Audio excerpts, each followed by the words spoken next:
Welcome back, everyone, and in today's video I'm going to talk to you about how Amazon and Google slash YouTube are robbing your freedom of choice. So let's talk about this.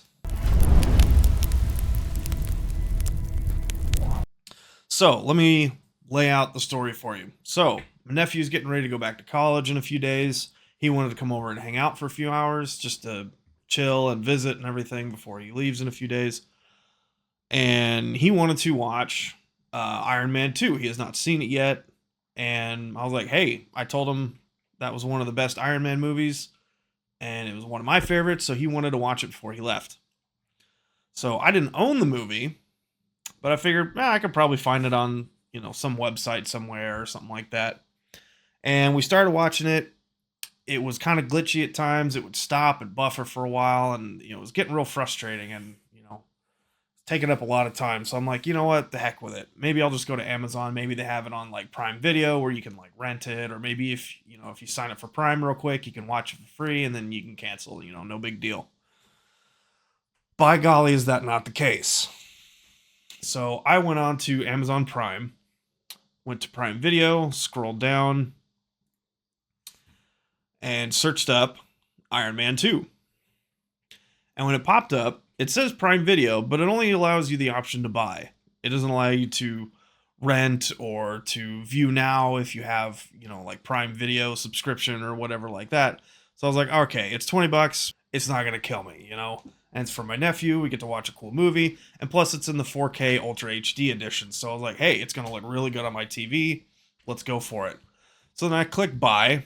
And then this little message pops up.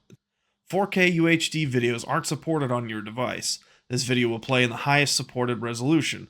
Watch this video in 4K UHD on supported devices. By golly, what is a supported device? I'm so glad you asked. Let's take a look. So apparently, a 4K UHD supported device, according to Amazon, is any Amazon devices with the Prime Video app. And here's a whole list of these things.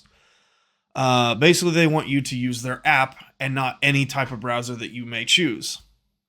They only want you to use their app, which is they control. They can serve you as many ads as they want. They can track your data and everything. Zero privacy whatsoever. I don't want to use their app. I want to have the freedom to choose how I want to view a movie or video in any way, shape, or form I want to.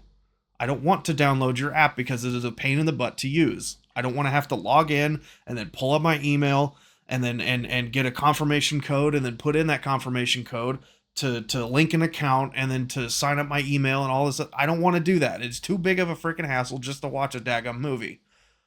I just want to watch the movie. I don't want to sign up for all this other nonsense. And here it says Prime Video System Requirements for Computers. So if you click on that, and it gives you the list of different OSs and stuff you can use as far as like Windows, Linux, Mac OS, or Chrome OS. And then it gives you kind of all the stipulations for those. It tells you all the browsers and stuff you can use. So you can only use Google Chrome, Mozilla Firefox, Microsoft Edge, Safari, and Opera. So the Brave browser, which I use, which is a privacy browser, which blocks all telemetry data and ads and all that stuff, apparently is not supported by Amazon Prime as far as Prime Video is concerned. And for web browsers, the video quality streaming, the streaming video quality is only up to HD. It won't do 4K UHD, and so on and so forth. As you can kind of see, that basically saying that if you don't use their supported stuff, that they pick and choose, that will basically track your data and everything else. I mean, all these browsers that they list are basically spyware, in my opinion. They're borderline spyware. Google Chrome is collects every bit of data they possibly can to track you. I'm not down with that. I don't know much about Firefox. Some people say it's safer, but I've never used it. Microsoft Edge is just as bad as Google Chrome. I'm not an Apple user, obviously, so I'm not going to use Safari, and I've never heard of Opera. So anyway, I switched over to YouTube because I know you can rent or buy movies over there, and they're fairly affordable for the most part if you just want to rent them. So that's what I did. I went over to YouTube and searched up Iron Man 2, went to rent it. But here's the kicker. Check this out. If you go down to settings, or the little gear wheel down here, and click on resolution, It only goes up to 480p. It only goes up to 480p. And you're thinking, oh, you must have rented the SD edition or like the lower class, the lower resolution one because it's cheaper or whatever. No, that's not the case. Because if you look here, let's check out another movie, Iron Man. You click on rent the movie Ultra HD for $3.99. Click on it. Oh, what's that say right here? UHD viewing supported only on Chromecast Ultra and certain compatible TVs. See device requirements provided by Disney. Oh, it's also Disney's restricting our ability to watch things any way we choose, unless we buy the movies outright, like physical hard copies. All that to say that for those of you that, try to use a streaming service or something like that, and you want to have some good quality images and stuff, this is very similar to what Louis Rossmann had. I think it was up to a year ago or so, where he paid extra money for the 4K version on a Netflix for a TV show, and he was served 720p. And he did that through some finagling in his system and everything to figure out, what resolution he was getting because the picture quality was so bad. He had a fancy 4K Ultra HD TV like I do, and he had a really nice computer system that he was using the web browser for Netflix, or using a web browser to go to the Netflix website to view the movie or the TV show or whatever he was watching. And he paid extra for the 4K version, and he was served 720p. So this is the exact same situation. Unless I use their approved programs, or mainly like the Amazon app or something like that, I can't get a decent quality to view the movie. And this is why I am pleading with people to stop paying for streaming services and actually have physical copies on hand, because you can buy the movie in any resolution that you choose. You can get the old 1080p version on DVD, or you can go all the way up to a Blu-ray with 4K, Ultra HD, and everything, and have ultimate quality and everything. If you have this, the hardware and everything to run it, and you will have that movie at that resolution for all time, and it will not degrade. You don't have to pay extra for this or that or whatever at this time. You get to have that movie at that resolution forever. So, Louis Rossmann, I hope you get to see this video and see that I came across the exact same thing that you did. And this is why I think either piracy, if you choose to, it is entirely up to you. It is a subjective moral situation. I think it's, person by person. But this type of stuff is where I think that piracy is completely justified, in the fact that, I was going to buy the movie, buy it. It was going to be mine, that I could go back to Amazon's website and watch this movie as many times as I wanted, but I can only watch it in the full resolution that I paid for on their approved app or their approved browser. And I will not do that. I'm not going to allow my computer to be subjugated to borderline spyware, or using their app where I have to sign in a million different ways and get confirmation codes. It's too much of a pain in the butt. Just let me watch the movie how I want to. I give you money, you give me movie. That is the end of it.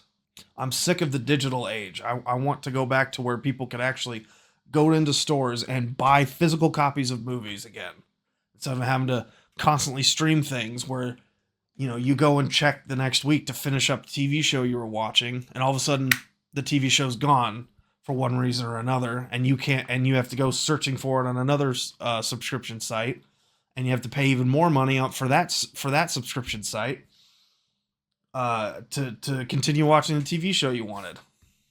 I have not, as I've said in my previous video, I have not had a streaming service subscription for years, and I will never do it again. I was trying to have a good time with my nephew, watching a good movie, but that was such a hassle that from now on, for any movie that I deem worthwhile to purchase, I will do so. Like one of my favorite TV shows, The Last Kingdom, is a Netflix original TV show, and it's only on Netflix. So to watch it, I'd have to have a Netflix account or find it on a piracy website. And a lot of those times, those websites are really, I don't want to say sketchy, but the browser keeps or the video player keeps buffering and it pauses and it freezes and you have to find a different server and this and that and whatever. And it's just a pain in the butt sometimes. Sometimes they work flawlessly, but not all the times. And I'd like to have a nice, smooth viewing experience anytime I want to watch my show. So what did I do? So I went online and found the actual full series on Blu-ray so I could watch it at any time I wanted, and it's at the same exact resolution anytime I want to watch it. I also bought the Seven Kings Must Die movie also on Blu-ray as well. That way the quality is the same, there's no buffering, there's no logging into different websites and downloading apps and everything. I pop it in my player and I can watch it as much as I want with no finagling with web browsers or this or that or anything. As some people said in my comment section on my last video, the physical media is better than streaming services.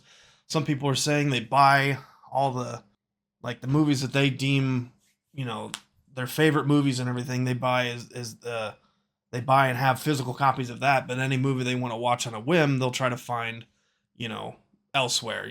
Someplace they're like, oh, I want to watch this movie today, so they'll go and find it, free somewhere if they so choose, but some people choose to use streaming services and everything, but that is entirely up to you. I will never do it ever again, simply because of this issue that I came upon. So for those of you that are kind of in the gray area or sitting on the fence about this whole issue, what do you think? Are you at what point would you consider canceling all of your streaming services and going in a different way, like buying all of your favorite movies and TV shows as a hard copy so that you can always have them in case for some reason all these streaming services go down, or heaven forbid we lose the internet and we lose all these files and everything, because ultimately all that stuff is digital and online. You don't own it. You're paying for a temporary license to view it. You don't actually own it. See this, I own this. It is mine. I have it, and it stays at the same resolution forever. And I can watch it as many times as I want. And no one can take it away from me. No one can change the price on me. No one can slip ads into it. It is mine, and it stays that way. And I will never go back to a streaming service ever again. It's too much of a hassle. It's too expensive, especially with the way things are nowadays. And yeah, when I have extra money for a certain movie or something that I've been really wanting on a good quality, a good quality copy, like I've been wanting to get Gladiator and get the extended edition of King Kong, the Peter Jackson film from 2005. I want to get that in 4K UHD. Like all the good classic movies, Braveheart and Titanic and all that, and all those amazing, movies and stuff. I want to get those in high quality copies and everything, so that those I can have forever, and I don't have to settle for a low quality bitrate stream on some either piracy website or paying way too much for a crappy quality on a streaming service. But I leave it to you guys. What do you guys think? Let me know down in the comment section below, and we'll see you in the next one.